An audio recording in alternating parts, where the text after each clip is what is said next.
नमस्कार दोस्तों, आज फिर एक छोटी सी कहानी लेके आया। ये कहानी जनरली हम लोगों की है, जो कई बार परमात्मा हमारे साथ करता है और हम उससे खुश नहीं होते, तो हमारे अंदर ऐसा फीलिंग्स आता है कि परमात्मा हमारे साथ ऐसा गलत कैसे करते हैं। उसी के विषय में एक छोटी सी कहानी है और आशा करता हूँ आपको ये पसंद आएगी।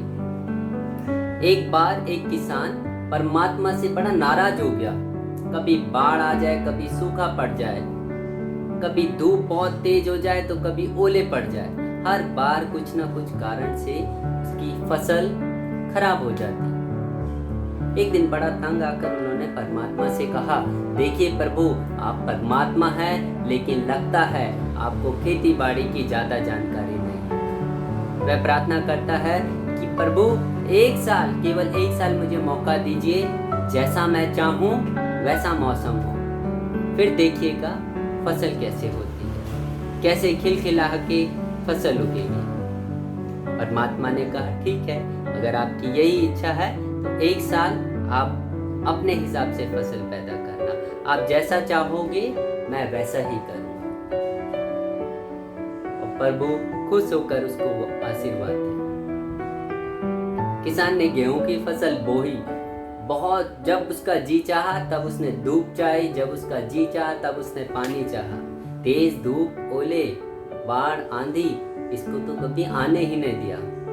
और दोस्तों, समय के साथ फसल बड़ी हुई और किसान की खुशी की कोई सीमा नहीं थी, क्योंकि फसल ऐसे लबालब लहरा रही थी। उसने आज तक इतनी अच्छी फसल कभी देखी नहीं थी। किसान ने मन ही मन सोचा कि अब पता चलेगा परमात्मा को कि फसल कैसे उगाते हैं, खेती बाड़ी कैसे करते हैं। बेकार में ही इतने वर्षों तक परमात्मा किसानों को परेशान करते रहे। लेकिन दोस्तों, जब फसल काटने का समय आया तो किसान बड़े गर्व के साथ फसल काटने गया, लेकिन जैसे ही फसल काटने लगा, एकदम से उसने अपनी छाती पर हाथ रख लिया। गेहूं की एक भी बाली के अंदर गेहूं नहीं था, सारी बालियां अंदर से खाली थी।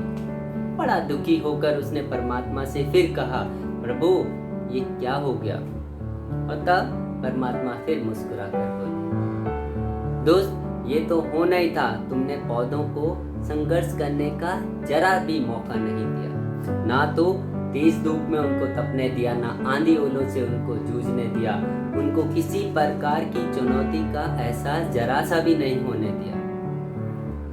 इसलिए पौधे अंदर से खोखले रह गए। जब आंधी आती है, जब बारिश होती है, ओले गिरते हैं, तब पौधों को अपने बल से ही सदा खड़ा रहना पड़ता है। वो अपना अस्तित्व बचाने का संघर्ष करता है और इस संघर्ष में जो बल पैदा होता है वही उसकी शक्ति होती है, और वही शक्ति वो गेहूं के रूप में उभरती है। वही शक्ति उसके अंदर जीवन में उसको सोने की तरह बनाती है। इवन सोने को भी कुंदन बनने के लिए आग में तपने, हथौड़ी से पीटने, गलने जैसी चुनौतियों से गुजरना पड़ता है, तभी उसकी स्वर्णिम आभा उभरती है, उसे अनमोल बनाती है। मिट्टी को भी कई बार कुम्हार के हाथों से पीटना पड़ता है, तपना पड़ता है, तभी जाकर एक वो सुंदर बर्तन का आकार देता है। दोस्तों, इसी तरह जिंदगी में भी अगर संघर्ष ना हो, चुनौती ना हो, तो आदमी अंदर से खोखला रह जाए, उसके अंदर कोई गुण कभी नहीं आ पाता। ये चुनौतियां ही है जो आदमी रूपी हमारे अंदर जो शक्ति है उसको उभारती है, उसको बढ़ाती, उसको प्रखर करती है, उसे सशक्त और हमारे को प्रतिभाशाली बनाती है। जो चुनौतियों को स्वीकार नहीं करता तो वो पीछे को चले जाता है।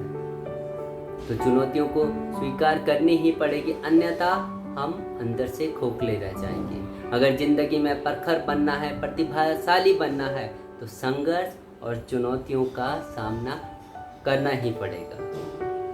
आशा करता हूँ दोस्तों आपको ये कहानी पसंद आएगी। धन्यवाद।